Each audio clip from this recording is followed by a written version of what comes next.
ఎదుర్కోవాలి. కానీ అవన్నీ శాశ్వతం కాదు.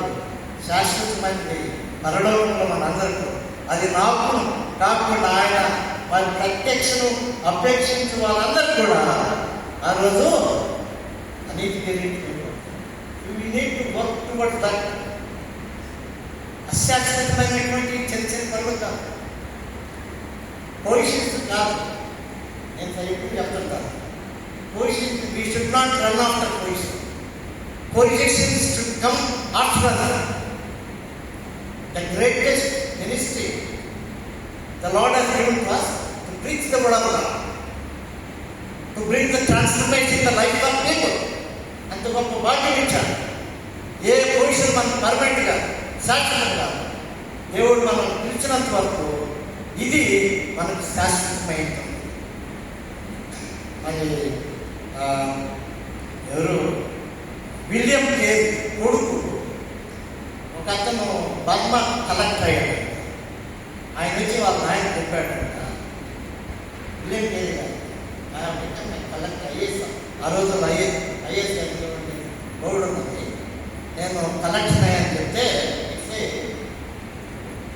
నీ కలెక్టర్గా next would have become a preacher, I would have felt happy.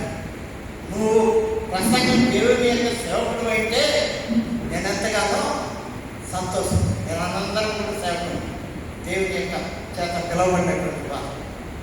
వేరే వేరే we need to bring the people into transforming life.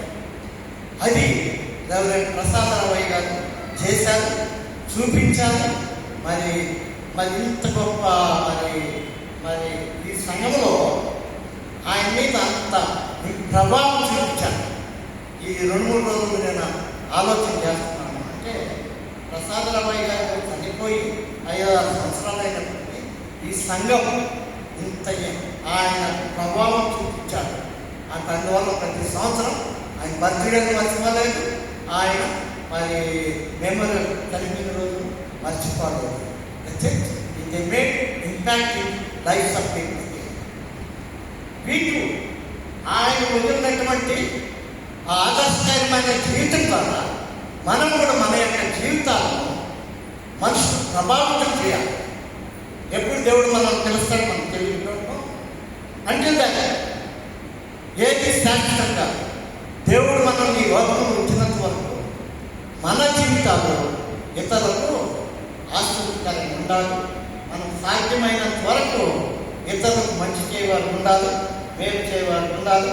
ఈ కొద్ది మాటలు దేవుడు జీవించను కాక. అయ్యారు, thank you very much for giving me this time.